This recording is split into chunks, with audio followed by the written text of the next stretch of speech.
On the 30th of April, Airbus announced the delivery of the first two H225M Caracal multi-role transport helicopters to the Iraqi Ministry of Defence.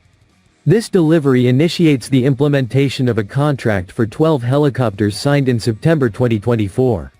In Iraqi military aviation, the H225M Caracal will be used for a broad range of missions, including personnel and equipment transport as well as support for special operations forces. The aircraft will enable the gradual replacement of older Mi-17 helicopters currently in service.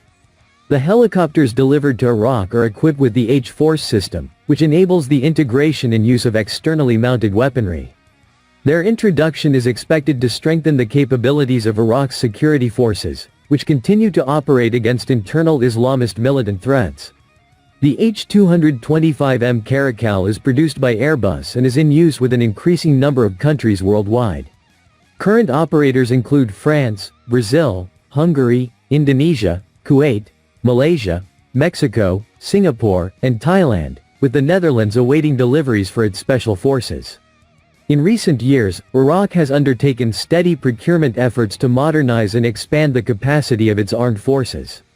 Airbus has previously supplied Iraq with 24 H-135 multi-role helicopters used for observation, liaison, and ground support missions.